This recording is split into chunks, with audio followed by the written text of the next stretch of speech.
Olá, pessoal! Estamos aqui de novo no Entretanto para tratar das coisas do Brasil e do mundo à luz do direito, para tratar de ciência política à luz do direito.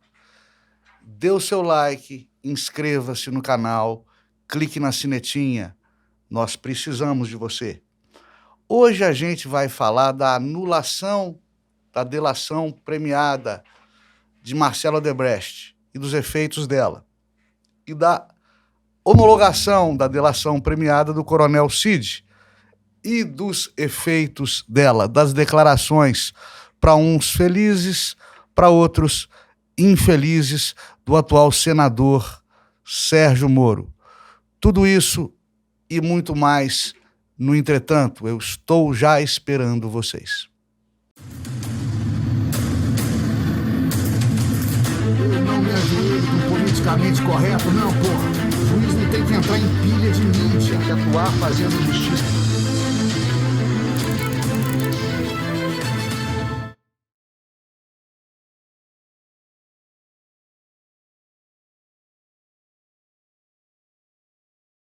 Bem, pessoal, estão anulando os efeitos da delação premiada da Odebrecht, a delação premiada do Marcelo Odebrecht.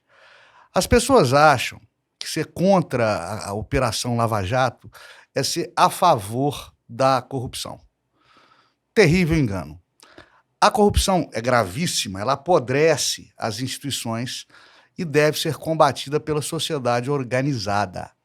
Mas ser contra a Lava Jato é ser contra outra coisa, é ser contra inquéritos sem fim, prisões decretadas para extorquir delações e confissões, prisões por antecipação de culpa e assassinato de reputações, juízes parsas do Ministério Público e delegados e promotores senhores do bem e do mal, atuando sem ampla defesa e sem contraditório válido.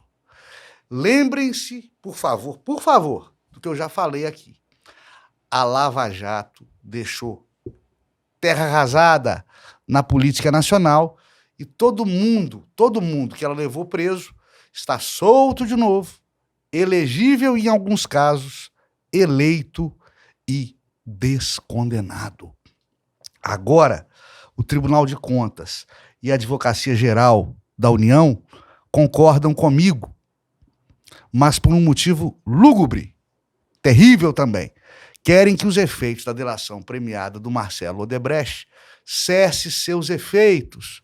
E com isso, um monte de empreiteiras volte a ser considerada apta a participar de licitações. O entendimento é abraçado calorosamente pelo ministro Dias Toffoli, do Supremo Tribunal Federal. Por que será que eu não acho isso estranho? E por que será que isso não me surpreende, hein? É mais ou menos assim, pessoal. A lei determina que provas ilícitas não podem formar convicção. E aquelas derivadas das ilícitas também não. São os frutos da árvore envenenada, Fruits of Poisoned Tree, na doutrina anglo-saxã, que está muito bem exposta, precisamente no nosso artigo 157 do Código de Processo Penal, CPP. O ministro Toffoli entendeu que, preste atenção, a delação do Marcelo Odebrecht não pode ser considerada para fins de condenar quem quer que seja, porque lastreada em documentos e dados que teriam sido captados na Suíça sem autorização judicial e à revelia das leis brasileiras, sem acompanhamento de advogados de defesa. Seria o tal compartilhamento ilegal de informações com a justiça suíça. Só que tem um detalhe, vários. Toffoli se embasa nos dados vazados ilegalmente pelo hacker Walter Delgatti para declarar ilegais as informações obtidas na Suíça. Vamos raciocinar comigo. Se prova ilícita não pode ser considerada em juízo, e o nosso ministro Dias Toffoli está nos dizendo, né, que aquela prova obtida na Suíça pelo então procurador da República, Stefan Lenz, foi ilícita e por isso não pode gerar efeito condenatório nenhum, no que ele tem alguma razão, né? Também não posso utilizar as informações hackeadas ilegalmente pelo hacker Walter Delgatti para chegar a essa conclusão, o que é de um óbvio ululante, principalmente porque o então procurador Stefan Lenz e a Justiça Suíça asseveram que a captação desses dados foi acompanhada pela Justiça brasileira, pela Justiça Suíça e, principalmente, foi autorizada pelo Marcelo Odebrecht via delação premiada, ele, Odebrecht, o dono destas informações. Agora, é claro que inquérito policial não tem contraditório, não tem ampla defesa, né? E não necessariamente os atos do inquérito têm que ser acompanhados pela defesa.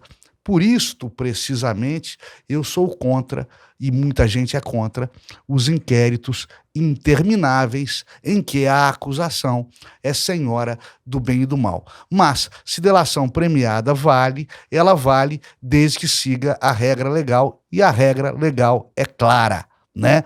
Não há necessidade de contraditório para homologação de delação premiada, e por isso a ausência de contraditório não contamina as provas derivadas da homologação da delação ou colaboração premiada. Os arquivos sigilosos suíços foram mencionados na delação premiada, que na verdade juridicamente se chama colaboração premiada. Colaboração essa do Marcelo Odebrecht, o dono das informações, que autorizou e determinou que a prova fosse encaminhada da Suíça para o Brasil. Detalhe, ainda na fase de interminável inquérito, sem contraditório, sem defesa, etc, etc. Agora, pela falta de defesa presente na captação dos dados, é o que aparentemente se vê, se anula tudo. Como é que a gente entende a justiça brasileira e o pessoal que defende a Lava Jato? Se eu, que sou juiz, não entendo, ou melhor, né, infelizmente, lamentavelmente, entendo. E não é bom o que eu descubro. Nada bom.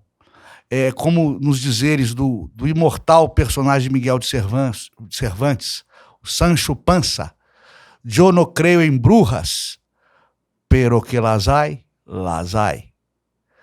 Justamente porque eu sou contra a lavatização da justiça, é que nada tenho a me opor à reabilitação da idoneidade das empreiteiras para participar de licitações públicas. É uma penalidade que elas tomam, né, quando se envolvem em escândalos de corrupção. Elas param de poder participar de licitações de obras públicas. Elas, afinal, pagaram lá atrás acordo de leniência para isso. Por quê? No Brasil, pessoas jurídicas não cumprem pena e nem respondem. Pessoa jurídica não responde por crime, exceção feita a crimes ambientais.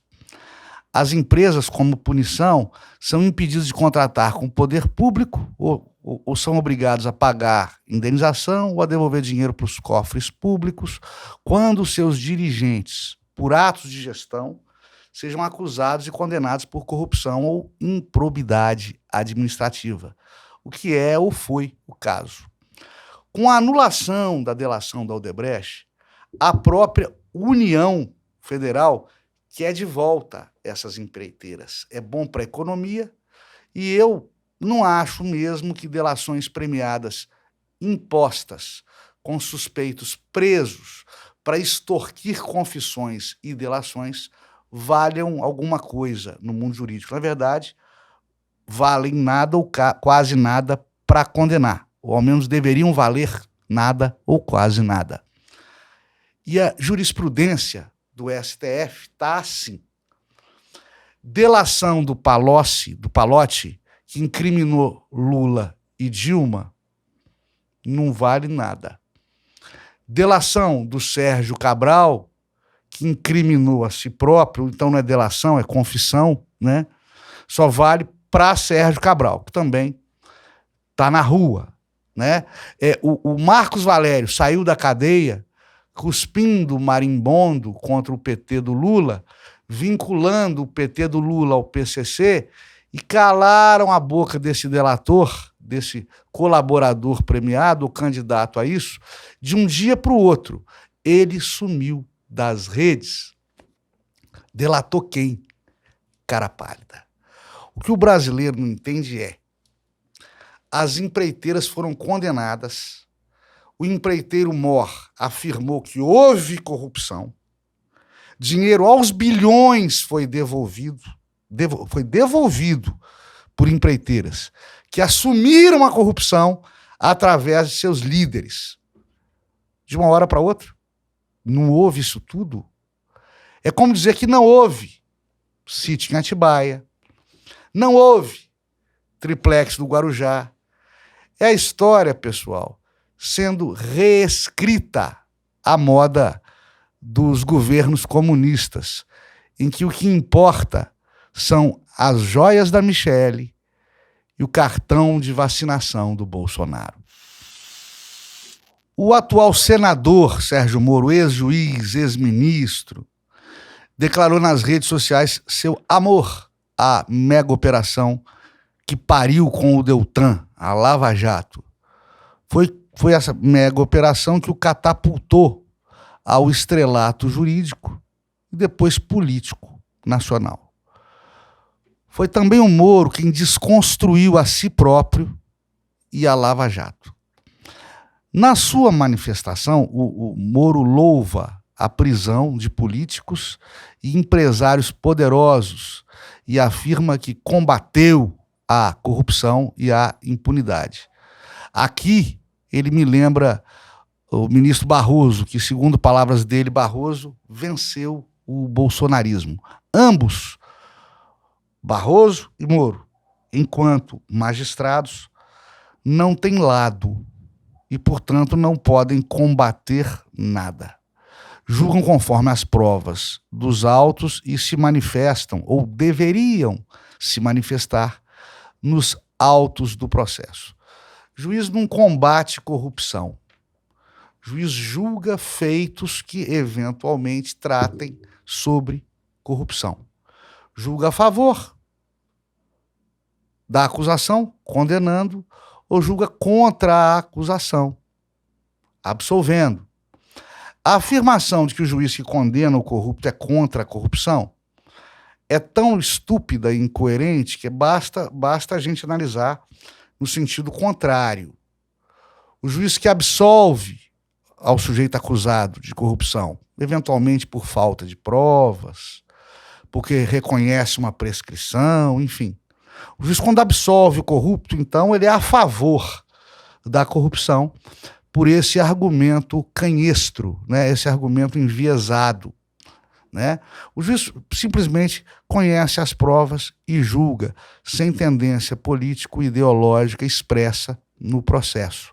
O próprio Moro, segundo palavras dele, no Congresso Nacional, quando então ministro do ex-presidente Jair Bolsonaro, né, quando da Vaza Jato, quando o celular dele é hackeado, ele vai se explicar no Congresso Nacional, ele afirma um dado estatístico que é correto, que ele absolveu cerca de 20%, um pouco mais, dos réus da Lava Jato, ou seja, pessoas que ele mandou prender preventivamente, mandou prender temporariamente, mandou buscar e apreender na casa dessas pessoas, arrecadou celulares, tablets, computadores, né? Bloqueou contas bancárias, grampeou telefone, gerou o assassinato social de reputações dessas pessoas, deu aso a vazamento cirúrgico de informações desses inquéritos e desta ação penal. E essas pessoas todas que sofreram isso tudo na justiça do então juiz Sérgio Moro, 20% dessas pessoas sofreram em vão, porque foram absolvidas. E ficou o dito pelo não dito, e tiveram que chupar essa manga. Prova de que a gente não tem que ser contra determinada parte do processo. A gente tem que ser imparcial. A justiça é tripartite. O processo penal brasileiro ele é acusatório. E essa foi uma conquista do Estado moderno democrático, das repúblicas democráticas. O Estado que julga deixa de ser igual ao Estado que acusa. O julgador se afasta do acusador e fica equidistante de acusação e de defesa, como num triângulo equilátero de lados iguais, em que o topo desse triângulo é o juiz. E abaixo, no mesmo nível, acusação e defesa. O juiz não pode ser parça da acusação, como não pode ser parça da defesa. A politização dos juízes a este nível é que solapa, é que arrebenta com a normalidade jurídica e democrática da nossa República. Ser contra a Operação Lava Jato não é ser contra o combate à corrupção ou a favor do combate à corrupção. É ser contra isso aí. É ser contra o uso midiático de inquéritos intermináveis em que não se garante a paridade de forças entre acusação e defesa, em que princípios mais óbvios, como da presunção da inocência e da ampla defesa e do contraditório e do devido processo legal, não são seguidos pela justiça brasileira. Infelizmente, isso está acontecendo, em alguns casos, nas nossas barbas. Pessoal, a delação premiada ou colaboração premiada é um meio de prova previsto na lei penal, que disciplina o combate a organizações criminosas. E visava, quando nasceu, e ainda visa, aquelas mega quadrilhas de narcotraficantes e outros bandidos perigosos de fuzil na mão, comandados por capos mafiosos. Não que também não possa ser dedicada essa lei a instruir processos, a colher provas em processos contra quadrilhas de corruptos.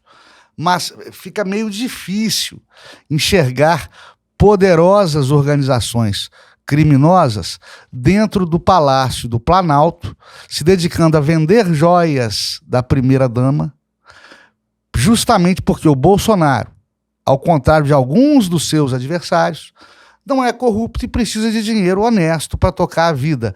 E sempre achou, e como ele também, o Tribunal de Contas da União, até então, que vender presentes que ganhou seria legítimo. A colaboração premiada é facilmente vencida, quando homologada a colaboração premiada, ela é facilmente vencida durante o processo e ao longo do contraditório. Por exemplo, ela não valeu e foi derrubada, foi vencida contra Lula, contra Dilma e outros líderes políticos ao longo da Lava Jato e antes da Lava Jato do Mensalão.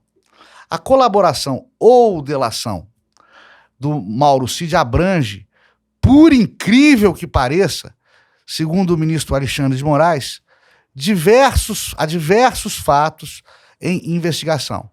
Ataques a urnas eletrônicas, atos golpistas, fraudes no cartão de vacinação do Bolsonaro, venda de joias e os atos de 8 de janeiro, aqueles atos dos perigosos terroristas, mais de 1.000 terroristas detidos em Brasília em 8 de janeiro, um recorde da polícia brasileira, um recorde mundial da polícia brasileira, mais de 1.000 terroristas presos. Parabéns. Interessantes alguns pontos, né? Bolsonaro declaradamente atacou a idoneidade das urnas eletrônicas. Ele é confesso quanto a isso. E ele considera que não é crime falar mal de uma parafernália eletrônica. Aliás, todo mundo que se formou em direito também não vê crime em falar mal do funcionamento de uma máquina. Por que será que só eu que estou achando estranho isso tudo, hein? Só eu que estou achando estranho.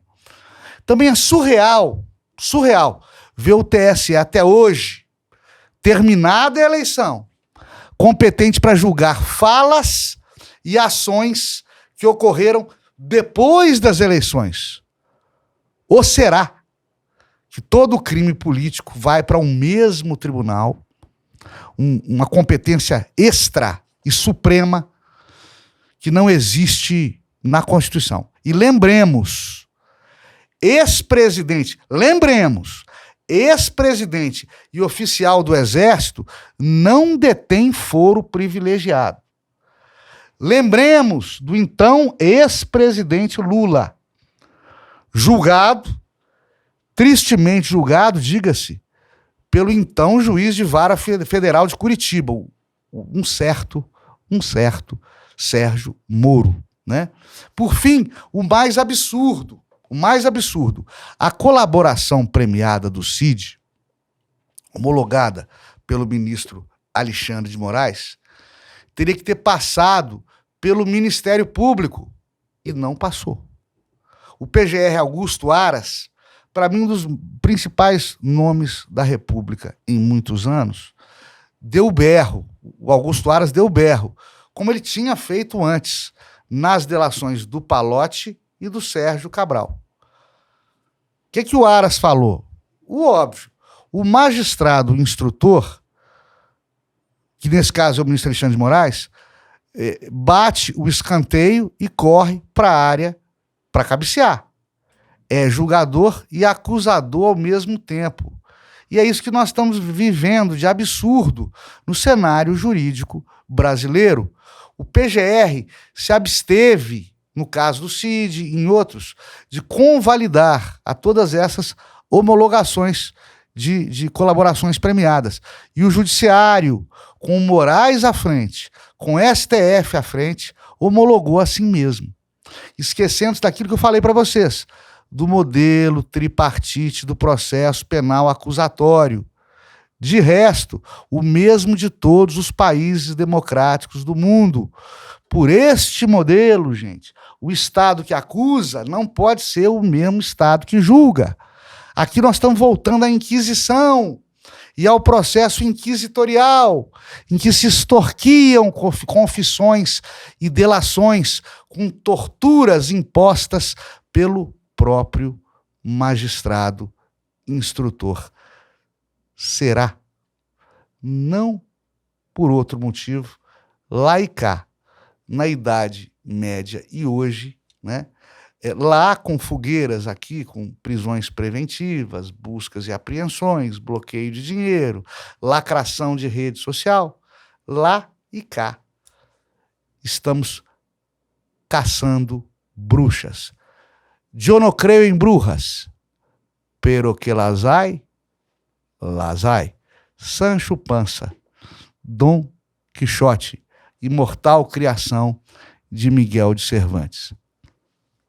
Até a próxima, fiquem todos com Deus. Dê o seu like, clique na sinetinha e inscreva-se no canal.